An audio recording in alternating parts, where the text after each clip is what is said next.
Aikins is a professional skydiver who's had over 18,000 jumps. The most memorable one in recent history was 2016 when Luke jumped out of a plane from 25,000 feet up without a parachute and landed in a net. So that's one of my favorites, Luke. So let's start there. Like, how much preparation went into that jump? I mean, that jump was about a year and a half of work, but about 6 dedicated months of like focus, 6 months on how we were going to do that technically to train for it. You know, I didn't have to learn to skydive, obviously, but I had to learn how to steer my body in free fall without opening your parachute where you're going to land in this net that's 100 feet by 100 feet. And all the technology that went into the net, the testing of the net, we wanted to make sure that it wasn't just a flip of a coin whether it was going to work out or not. We wanted to make sure, like, hey, if I do my job right, everything's going to be fine. I'm all in if it depends on my ability. If it's a flip of a coin on some other technical thing, I really don't want anything to do with it. Yeah, but that net you jumped into was almost like, wasn't it like 2 nets? Like you hit one and then there was one below you as almost a safety net? That's exactly what it looked like. So there's one big net up in the air, and that one was the one that I was making contact with. The one underneath, they called it a safety net. I don't even know what it was there for exactly, because if you went through the first one, the second one had no give. It was just strung tight. I think it was to keep your parts from hitting the ground. It didn't really make any sense having that one there. That was on like broadcast national television and like 1.5 million viewers at the time. There were some risk issues and restrictions and safety issues that almost kind of kept you from jumping on. There was an issue there, wasn't there? Yeah, so the Screen Actors Guild, who most of us that work in the movie stunt business, doing stunts, we're all members of it, pays for our health insurance. We're members of this union. Right before the jump, literally 3 days before the jump, one of the gentlemen that I had let go on the project, he wasn't really bringing anything. We had a little disagreements. Not a big deal, it happens. He went and said that we didn't know what we were doing and that we were going to kill me. So that started a whole storm, and then the Screen Actors Guild wanted me to wear a parachute, which we had trained this whole time with your back to not wear a parachute, right? Because if you land on your back, which you had to do in this net, if you have a hard thing on your back, we don't know what that impact's going to do to your back. You know, it could break your back, and you're going 130 miles an hour to zero in about 170 feet on your back. So there was a lot of back and forth, and what didn't happen at the very last second, I almost wasn't going to jump because I'm not the guy. They said, hey, well, wear a parachute, wear a parachute and just hide it, cover it up. And I'm like, that's not me. If I'm going to wear a parachute, I'm going to tell everybody we're wearing a parachute. We're not going to use it, but we're going to wear one. But it really wasn't at the core of what we trained for and what I wanted to do. And I had a lot of friends saying, why don't you just wear it? It's not that big a deal. But my wife and I, we had focused so long and so hard to reach this goal. We didn't want, if you're coming down and you're like off a little bit, you have to focus to get into that. You got to move forward and do what you have to do. If you have an option to deploy a parachute, you're not as focused anymore. You now are trying to decide, oh, am I good? Am I not good? You have all these decisions to make. Whereas once we decided the way we were going to do it, and we bucked the system, we decided we were doing it this way, the Screen Actors Guild drops out in the last 30 minutes before the show, and we just go with it live, and we decide we're wearing without it. So I took off the parachute. My wife and I, my stunt coordinator, everyone had talked about it. FAA was okay with it. Everything was done. It really turned out to be a insurance issue, but there was no insurance covering me on the jump anyway. So it was really just some political stuff, and at the end, we were able to do it the way we wanted to. Yes, you're going into this net that's 100 by 100, which probably looked like the size of a peanut from where you were coming from. From 25,000 feet, it's pretty small. Yeah. I mean, like, was there a point in that jump where maybe you were drifting right or drifting left, or was there any concern there? On the way down, what we did is we stepped our way into the net. So I started out a little bit short, and as we got lower and lower, it's about 2 minutes of free fall. You work your way to the center of it. So you didn't want to try to hover over the top of it the whole time. It's only 100 by 100. I had some lights that helped guide me move forward, move backwards, move left, move right. I also had a piece in my ear that gave my ground speed, how fast I'm moving across the ground, forward, backwards, sideways. And then I was doing great. 3,000 feet, I was on the money. I scooted forward just a little bit too far because you kind of want to go upwind a little bit, so when you transition, the wind helps move you where you need to be. Then as I got to about 1,000 feet, I had slid left of center just a tiny bit. I had lights that showed me exactly where I was going to land, so I knew, hey, I'm about halfway to the edge. I'm at 3 seconds, I'm going to be hitting this net. I made a choice in that split moment. Do I try to slide to the right 20 feet, stop, being like on ice, run 20 feet to your right, stop quick, then roll on your back? Yeah. Or do it, which I would have done if I was not going to land in the net, but I knew exactly where I was going to hit. So in that split second, I made the decision, hey, I won. I actually said that out loud in my head. I'm like, I won, this is over. All I have to do is roll to my back. You got to roll to your back, roll to your back. I did a transition to my back, and I landed perfect front to back on the net, but I was about halfway left of center, which is about 20, 25 feet. When I look back, it's the only thing I wish I could have done a little bit better, was been a little more to the right. But I knew exactly where I was going to be, and I actually had all that stuff runs through your mind in about 2 seconds. Yeah. You know, what's going to happen, you know. Made that decision, it worked out perfect. Rolled you right to the net. We had tested that netting all the way to the edge, so I wasn't even close to the danger zone on that. Okay. So, and speaking of testing, what kind of practice can you do for a jump like this? So I essentially jumped a base parachute for a lot of jumps, where I would open up, I would free fall with the parachute, and I would open very low, roughly 1,000 feet above the ground, which normal skydiving we open at 3,000 feet above the ground, so much lower. I also had a target painted on the ground that was the same size. I had GPSs and cameras monitoring where I was, and I practiced over and over opening my parachute super low, right over the top of that target. Now, if you could stay there and you're 1,000 feet above the ground, the net's going to be 170 feet in the air, so you're roughly, like I said, 3 to 4 seconds. Nothing grabs you and does something to you in 3 or 4 seconds that isn't already happening. So we practiced that a whole bunch, opened the parachute real low. Then we took the net and we lifted it up in the air on the cranes, just like it was going to be, and we started dropping dummies. My buddy Aaron Fitzgerald was also my aerial coordinator. He's a helicopter pilot. He would drop in these dummies off the belly of the helicopter with G meters in them, measuring the G forces. So we'd start 100 feet above the net, 200 feet above the net, up to 1,000 feet above the net. So my stunt coordinator, Jim Churchman's on the ground. They're monitoring G forces. He's put all this technical stuff together. We drop dummies into the net over and over. We love the measurements we're getting. The light system's working. We know in the sky what we're doing on parachute just perfect. And so on the day of, all we had to do was put everything together. The last second, we only jumped into it one time. I jumped out of a crane from about 300 feet in the air, which was really only about 150 feet above the top of the net. That was as high as we get from a crane. And I hopped off my back and landed in that. And I was really nervous when I hopped off that little crane. You're looking through, it looks like a screen door. And you landed, it was so soft. I mean, it would be a really fun ride. I would drop my son in that thing, no problem, from the crane, because there's no way to miss. What was your wife, Monica, and your son and your family, what are they thinking about when you're doing that particular jump? So obviously with the lifestyle that we live, with the skydiving and the flying, normal skydiving and flying we do every day. My son, my wife and I would fly around, out to dinner, all that stuff. That wasn't a big deal. Obviously jumping without a parachute's a huge deal. My wife was involved before I ever even said, hey, we could do this. Before we ever went down the road, my wife and I had long talks. We had a big talk about, what was going to take, and she was fully behind me as long as we did it the right way. We did it the way that she trusts me, and that we're not going to do something that's absolutely crazy. We're going to mitigate these risks down to what's acceptable to my wife and I and my family, which is different than what's acceptable to everybody else's family. My wife and I had a couple deals. We had some check marks along the way. First thing was, we weren't going to get paid to do the jump. We want to get paid prior, whether we do the jump, we don't do the jump. We don't want money on your mind when you're getting ready to do something like this. So that took the money off the table. The other thing we had to do is we decided we need to do 75 jumps in a row, opening your parachute directly over the top of this net below 1,000 feet. 75 times in a row, you can't crinkle up a piece of paper and throw it in a garbage can 75 times in a row. And by the time we did the real jump, we had done 82 times in a row, not missing, 82 times in a row, opening below 1,000 feet over the center of this net. So we were confident in my ability. We're confident in the stunt team that had put the netting together and the rigging to make the thing work. And on the day, it was just put everything together.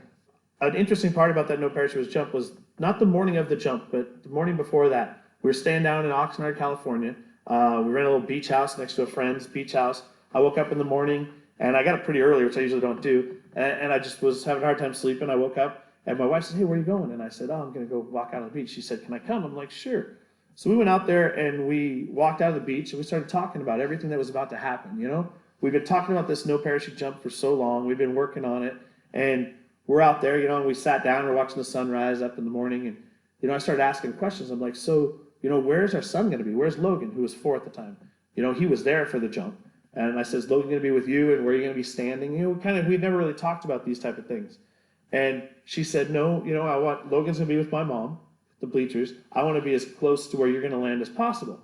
I was like, well, that's weird. I would think you'd want to be with Logan in case something happened. And she said, if something happened, I have the rest of my life to be with Logan, but I want to be as close to where you're going to be. And those moments, that's where people say, how can your wife, blah, blah. We were a team. We both went with our eyes open. We looked at the risks, we mitigated them down to what's acceptable to our family, and we went ahead and did it. It was awesome. But the support you get has got to be huge for you, huh? Yeah, I mean, you can't do something like this. People do. It's really hard on relationships, and most of the time it's single dudes that don't have kids and stuff like that. So I definitely look at it differently, but I wouldn't have done it without that support system. And when I got home and I watched the video, I got to say, I was like, that's crazy. When I watched the video on TV, you're in it, you're so focused, you understand the risk, but you're so involved in it, you're not dwelling on that part. When you get home and watch it, I'm like, man, I have my son there, my parents, everybody's there watching me. I mean, it's kind of crazy when I sit back and look at it from an outside perspective. When you talk about jumping out of that crane just as a free fall for you to test that, and that it reminded me of that Felix Baumgartner deal back in 2012, I think it was, where you helped him jump out of the stratosphere, so to speak, from 125,000 feet up, was it? Yeah, Felix was 128,000 feet. So I designed the parachute equipment that he used for the jump. I trained him for the jump. I did all the testing for the equipment. And that was about 3.5 years of my life. That was really cool, working hand in hand with NASA. And I learned about spacesuits. We did all kinds of stuff. That was a really fun experience. And what that did for me is it showed me that I had this ability to figure stuff out and learn how to do things. And that's kind of led to the no parachute jump. That's how I got the call, hey, we got this idea, and you started working it that way. And so that jump with Felix, all the people I'd met and the ways that we learned to accomplish something that seems impossible, that you could do a flight test program, baby steps, work your way to it. You don't have to take that big leap of faith until the last second. Once I figured out how to do all that stuff, it really helped make something like this possible. Yeah. But that was a helium balloon, wasn't it? Yeah, it was a helium balloon, and it would you could have put all of CenturyLink inside there. That's how big the balloon was. The whole thing, when it was at altitude, you could have put the whole stadium right inside the balloon. Man, yeah, that was pretty cool. Watching the camera of him just stepping off and going into space, basically, and that was unbelievable. When you talk about G-forces and things like that, when you were measuring your own jump, what are we talking about? So the impact on a normal skydive when you open your parachute is only about 3.5 Gs. It's not that bad. On this jump, we slowed down a little bit quicker. I was going about 130, 135 miles an hour. In about 170, 180 feet, I came to a stop. And so that ended up being, by the time we had it all tweaked out, we only ended up hitting about 5 Gs was max, which isn't very much at all. It's way under like the safety ratings of cars and stuff like that. So we were about 5 Gs, only for a millisecond. Most of the deceleration was in the 4 Gs, but it was only for about 1.5 seconds. So it was real mellow. Man. In your business, are you constantly trying to outdo yourself on the next stunt? It's interesting because there are quite a few people who skydive in the world. There aren't a lot of people who skydive and are pilots, and then that are both and are at the top of the game. There aren't a lot of people that are like either one of those. So yes, our Red Bull Air Force team of 8 people, it's very competitive. We're all cheering each other on, but everybody's looking for that next great idea and that next project that's gonna be cool and neat. And so it's definitely competitive, and we're all watching and cheering everybody else on. But I think that's what's great. I think when Felix did that jump, I got to meet Joe Kittinger, who did the high jump, 102,000 feet in 1960. Right? He did it back when guys were tough and strong. And I was just hanging out with Joe in California a couple weeks ago.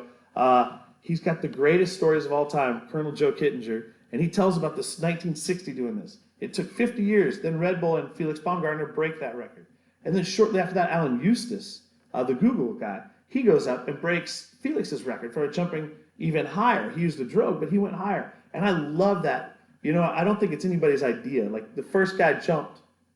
The next guy wanted to jump higher. First guy drives a car. The next guy wants to drive the car faster. It's natural progression of type A personalities. Just go one step farther than the guy in front of you. Wait, so how long so Felix went from 125,000? 128,000. 28,000. Yeah. And so you're saying that, now, that's the jump I think everybody remembers and thinks about because it got a lot of publicity. It was unbelievable. Okay. And it was the first time in 50 years. It was also, when Felix did it, he's the first man to break the speed of sound without an aircraft. Right? Gravity, Felix broke the speed of sound.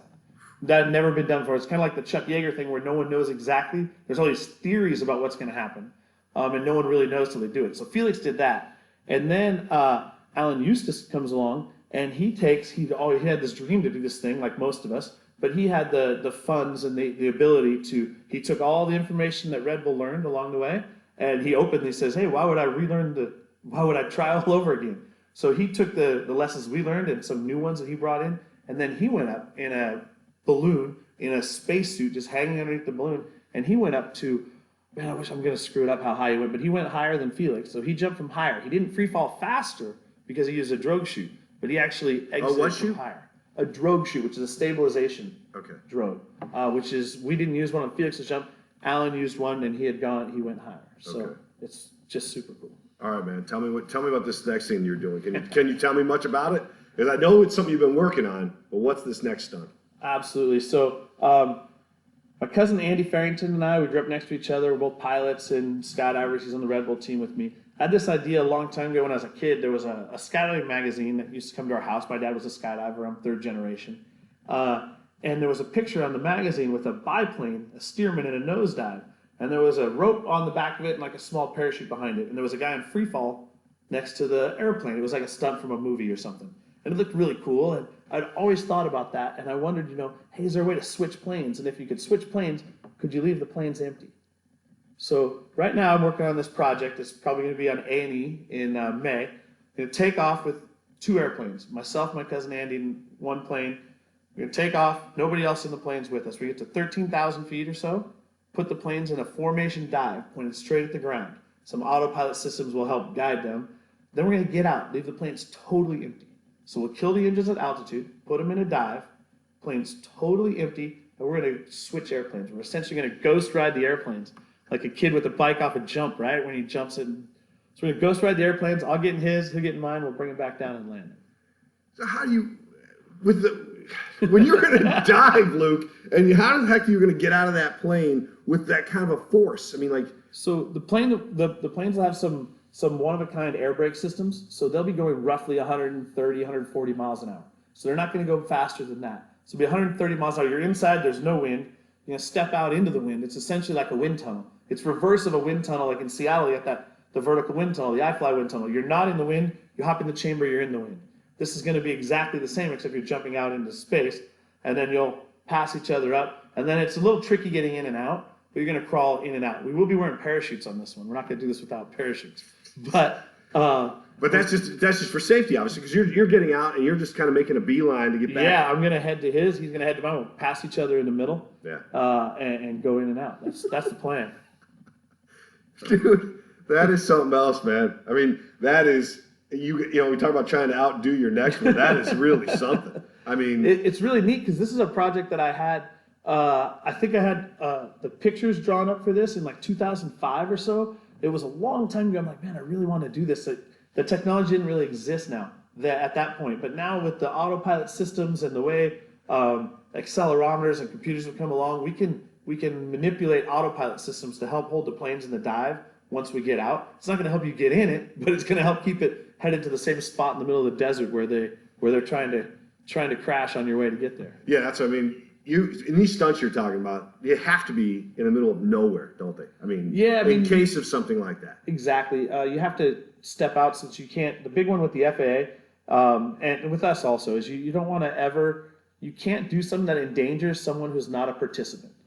It's a big thing that I believe in with all the skydiving. I think that skydiving is risky, and some people do more extreme stuff, flying down mountains with wingsuits and doing really cool stuff. And I'm all for an experienced skydiver, an experienced person going out and taking risks that they accept.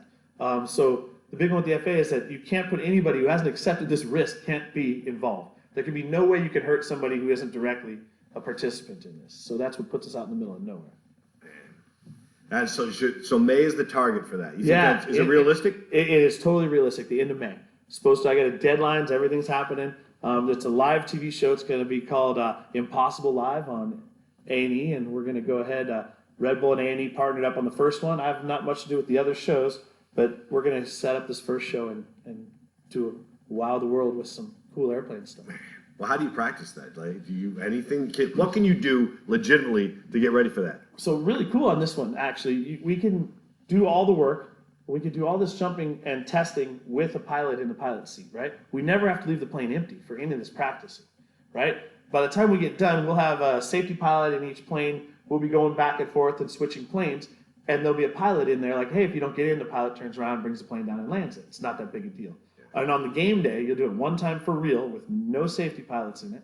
So you'll have worked out all the kinks and worked your way through the whole program by the time you do it.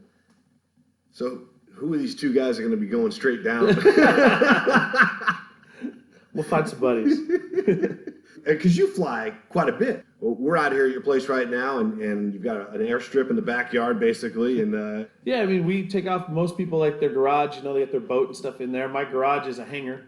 It's about 10 feet from the house on the side of it. Walk out there, we get in the plane, open up the door, and we got a 2,000-foot grass strip on the side of the house here, and we take off and we'll fly down to Seattle, go watch a football game, baseball game, something like that, and then fly back home. And it takes about 20 minutes from here. And as you felt this morning, it's about an hour and a half drive if you're going to drive around. Well, so you talking about flying into Seattle? You had pretty much a thrill to be able to parachute into CenturyLink Field for you. How was that? Was that pretty cool? It was awesome, and I've got maybe 11 jumps or so into CenturyLink. But at the first time I jumped in there, I just started with Red Bull. It's one of my most memorable jumps of all time. I have 20,000 jumps. I've been doing this stuff a long time.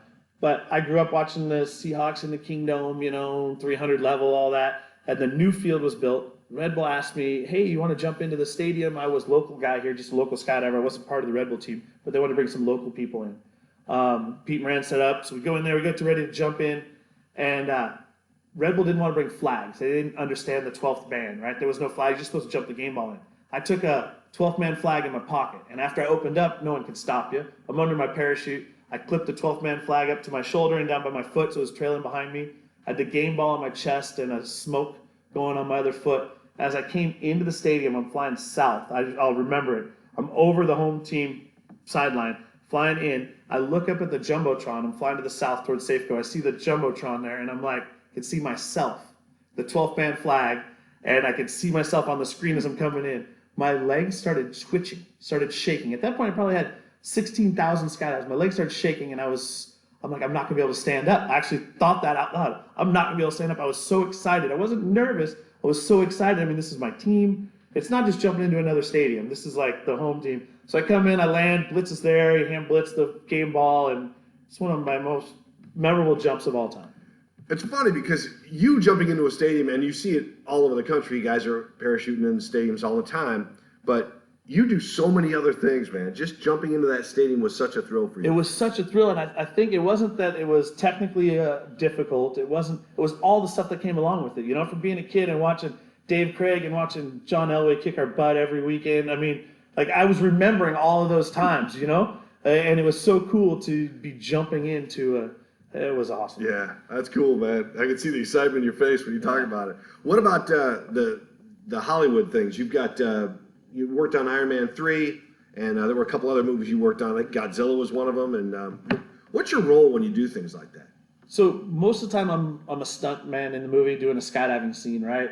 In Iron Man, I was the last guy that gets rescued. So we're jumping with hidden parachutes underneath suits. So it looks like you don't have a parachute on, you're in your suit. On that one, I was an obnoxious reporter in Air Force One, and it blows up, and Iron Man flies down and saves a bunch of us. I'm the last one he rescues right before we hit the water. Most recently, I got a really cool job that I was the stunt coordinator on a job. So on that particular one, I didn't jump. I just got back from a movie that'll come out here in the future, and I didn't get to jump on it because I was coordinating. I get to hire the guys to jump. I got to figure out how to make the scenes happen that the second unit director tells you. That's the natural progression, hopefully, that you take along the way. Is you're not always going to be the guy years old. I love what I'm doing. I have a few more projects I want to do, but then I plan on taking a step back and helping other people. Someone come to me with an idea I believe in. Someone bring me something, and I'll help you make it happen. That's what I want to do.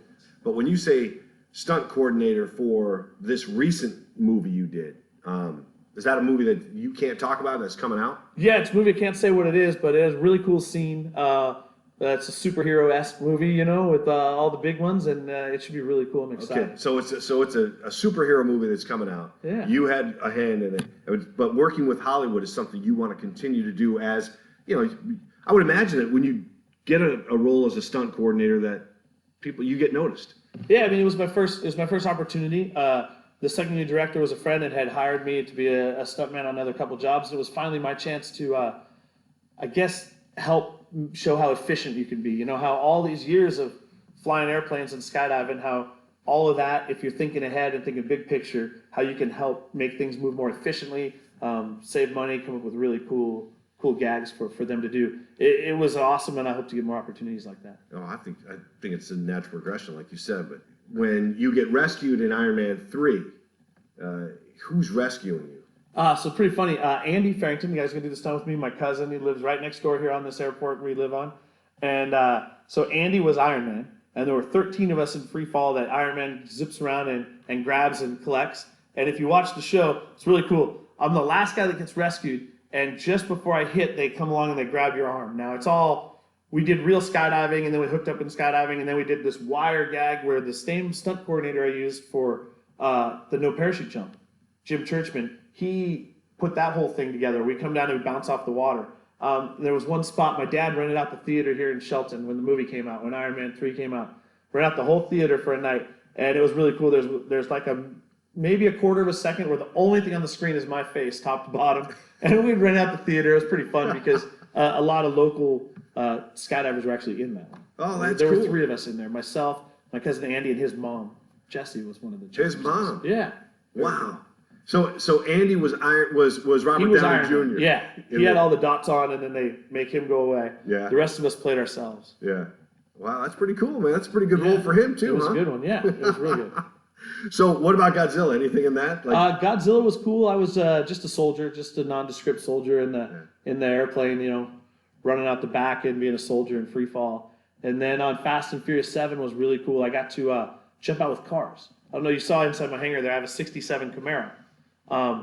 One of the cars in the movie was a 67 Camaro, and they threw it out of the back of a C-130, and I get to chase it. It crashes into the desert, but you get to free fall with the car. When the cars came out of the back of the plane, that was a scene, and I got to be one of the camera guys jumping out filming that. Okay, so that's the other thing I was going to ask you about, the cinematography. I mean, you're an aerial photographer as well. Like all these things you do, and your resume is tremendous. But you actually go out and you're shooting some of this footage. Yeah, on Fast and Furious 7, that was what I was. I was a cameraman. So you're a stuntman because you're skydiving, but you're also a camera on your head. So you got to pull double duty, and the cameras weigh quite a bit. You get these cameras on your head, and you're jumping out and skydiving next to a car in free fall. It's pretty awesome. Yeah. And then this summer I did another one in Michigan, a Wolfhound. It's a war movie, an aviation war movie that's going to come out.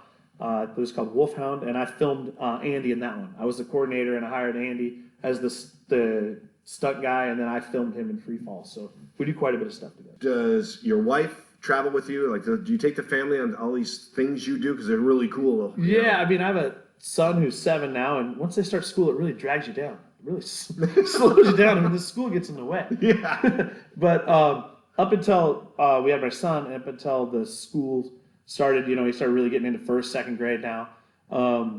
They came quite a bit. When I was going to be gone for a little while, they would come and hang out with us. But now they're home quite a bit. They travel, once in a while to visit. But on a shoot like that, say the Michigan shoot, how long does that take you? that Michigan shoot has gone for like 3 days, 4 days. So a lot of your stuff, you stunt coordinator for that recent Hollywood movie you did. 2 weeks. 2 weeks. 2 weeks. Yeah. So that's kind of, is that the longest thing? Yeah, you don't want to be gone. I don't like to be gone much more than 2 weeks. So top secret, can't give away, but you can Can't tell give me away that it's some kind of a superhero movie that's coming out maybe in the summer, next summer. Yeah, I believe so. Yeah. Okay. All right, we'll keep an eye out Very for cool. that one. Any other projects in Hollywood? Because I got to continue my fanboy questions. Yeah. I mean, any other movies coming up? Right now, I'm working on the plane swap project, the Ghost Rider project. That's pretty much taken over everything. Like I said, I just wrapped up this movie 2 weeks ago, so I'm pretty focused on that. The next Ghost Rider project for the next time being. Obviously, most of us, we all have a thing where we stay busy doing our Red Bull demos, traveling around the world, jumping into cool stuff. This project is going to be for Red Bull and A&E, the Ghost Rider project, so that's good. But we all have these things, we call it, the only way we get out of any jobs that we have scheduled is if there's SAG work or movie work comes up, we all jump on that, we all cover each other and make sure that we stay in that world. Yeah. Well, isn't that when you do stuff like that? Is it good money at that point? Yeah, it's good money, but for me, it's the health insurance. I mean, as a skydiver and a self-employed skydiver, it's either pay my own monthly premiums for my wife, my son, and I, or do enough work in Hollywood that keeps you covered under their insurance policy, which is the key. I mean, that's mostly why I do it. Obviously, the money's great working in Hollywood, but it's like everybody else in every other job. I mean, you're looking for a job with health insurance. When you jump and the things you've done so much, we talked about you being a pilot and jumping and base jumping as well. How about wingsuits? Is that something? Oh yeah, we do. We do a ton of wingsuiting. Super fun. It's the fastest growing part of skydiving right now. The suits and the technology have come so far, so fast. There's a company based out of Seattle, Squirrel. They're making the nicest, the best wingsuits in the world for the last couple of years, hands down. And they're based right in West Seattle. And it's really cool. So they're out here all the time. We're testing new stuff. And the wingsuit technology, I mean, now we're actually going up in wingsuits. If you take a dive and you build up some speed and you flare it out, you can actually glide and gain some altitude, and then it starts to fall back off. But you can actually go up. The wingsuits are the technology is so good right now. Really? Yeah, if you get enough speed, you can take that speed and turn it into lift, and you can actually gain some altitude. Wow. Pretty What's a suit like that cost? Give me. Ballpark, you spend about $1,800 on a top of the line wingsuit. Oh, I thought and that's it was way no more than parachute. There's no parachutes in that. Right. You got to buy parachuting equipment. If you buy top line parachuting stuff, you're probably around $7,000 for a complete parachute system with automatic openers and all that stuff. And I remember when I started skydiving, the goal was to get a discount on your equipment. Then it was to get free equipment. Then it's to get paid to get the equipment. So like that's how you tell in skydiving where your pecking order is, pro skiers the same way, skateboarders, all that stuff. First you get like a discount on some gear, right? And you slowly work your way up the pyramid until you're getting paid to do what you love. And it gets much smaller near the top. So if you're in a wingsuit, most of those guys, do they have parachutes? That's how they finish up? Yes. There's only been one guy who's landed a wingsuit. Contrary to all the videos and all the stuff, Gary Connery landed a wingsuit in Europe into 18,000 cardboard boxes set up on a hillside. He didn't open his parachute, he flew his wingsuit right into these cardboard boxes. It was really awesome. It happened quite a bit before my no parachute jump, but he was wearing a parachute.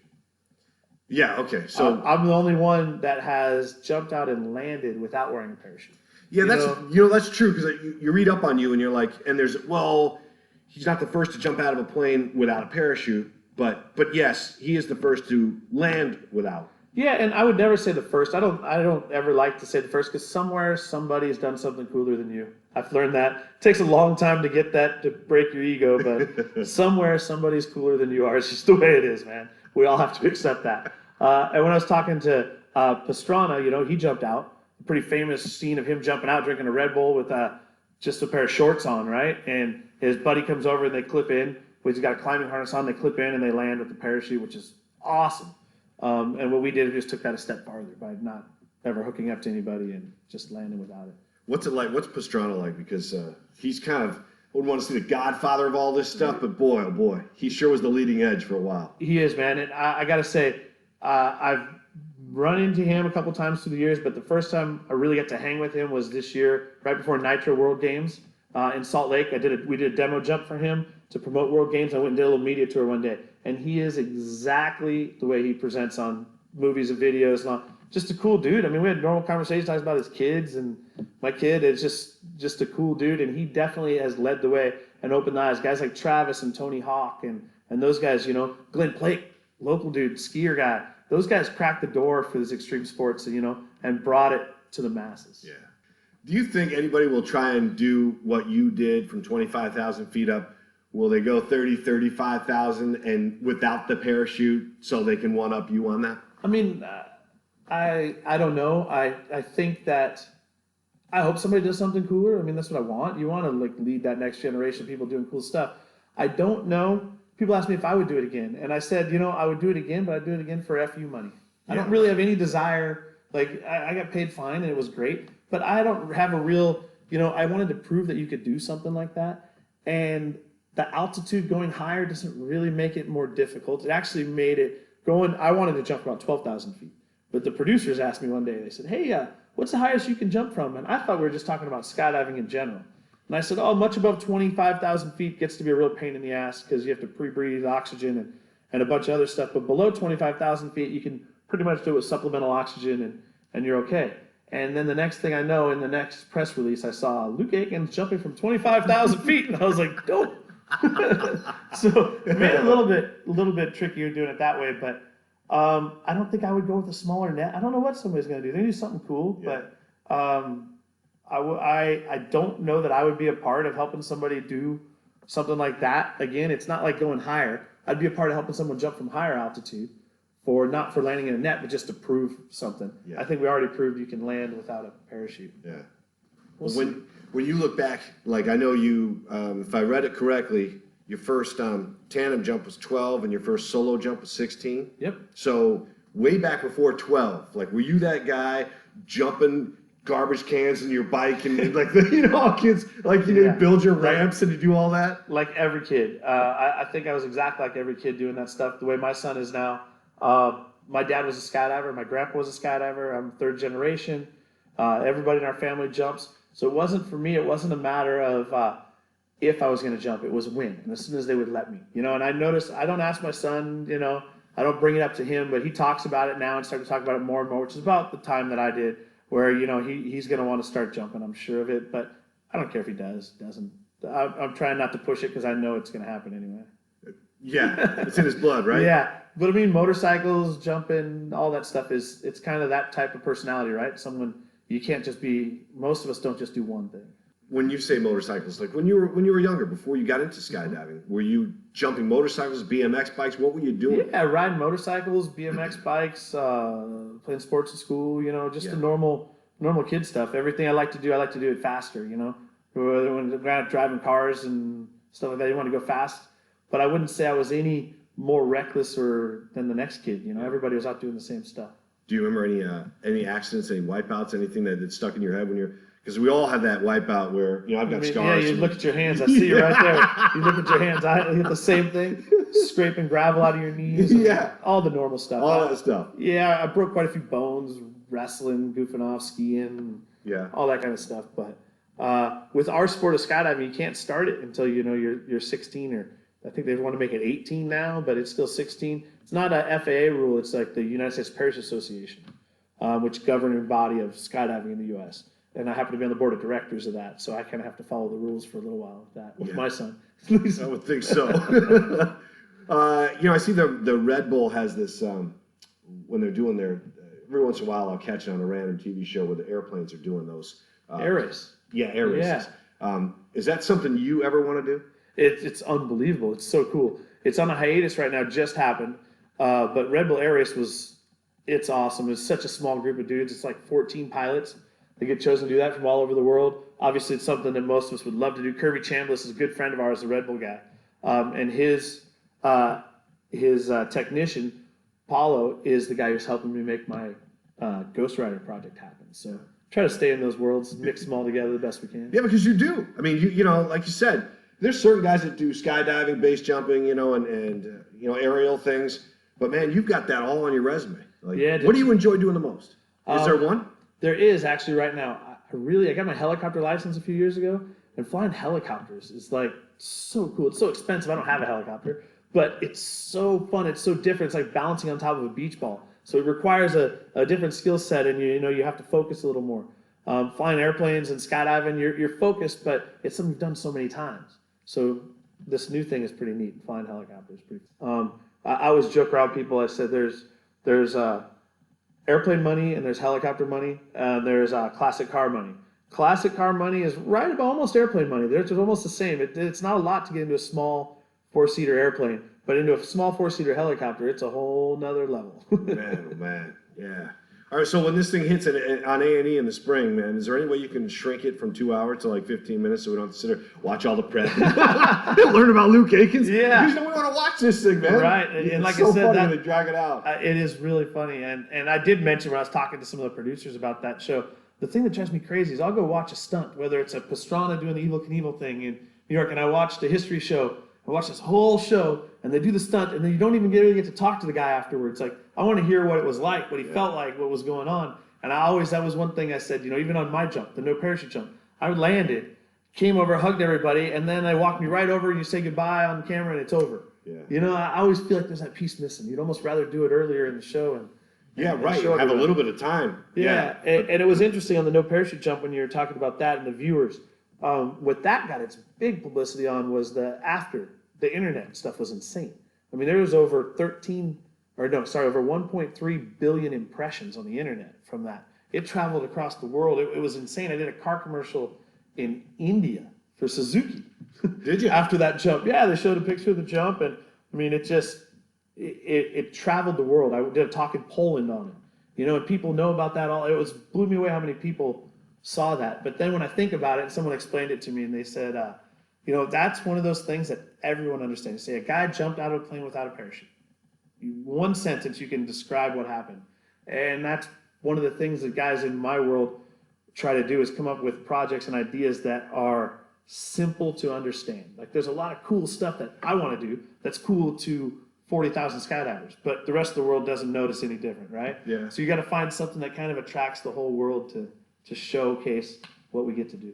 So it opens the door for the car commercial. And what did you do? Jump into a net? Jump off the net? Voiceover for it. It? Yeah, it was. They showed a little bit of footage, and it was some boxers and stuff. It was really cool. And they showed all the videos, and they showed little bits and pieces. And I guess it says that I couldn't understand it, but it said I drove a Suzuki. Yeah. Well, you're pretty good on posting stuff. At least you were leading up to to the big jump in 2016. Yeah, I try to share stuff, but I'm one of the guys, like, we have a lot of people in Red Bull and the whole world that seem to share just because, hey, every day I have to share something. And I try to only share stuff when something neat happens or something cool, So when I'm working up to a project, I share quite a bit. Yeah. And I like the world to see, some people are like, oh, you got your kid on there riding his motorcycle. I'm like, that's part of who I am, Yeah.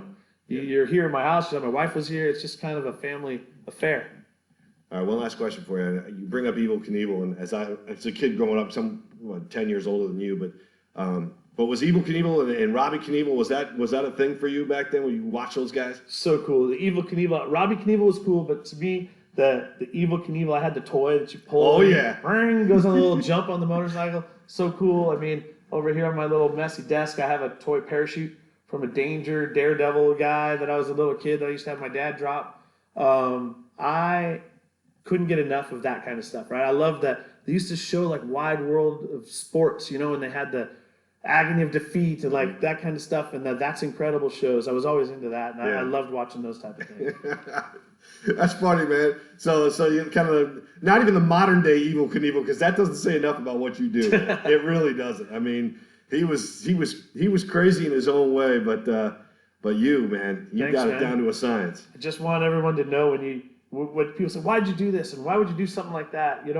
Part of it is, selfish. I want the spotlight. You want to do something cool and show everybody what you can do. The other part is I honestly want to show people that you don't have to be a crazy dude to go do something that seems impossible, that you could set goals and steps along the way, and you could prove, no matter what it is, if you have a hard time reading and you want to be a doctor, right? You set small baby steps, you could get there, right? To be a doctor.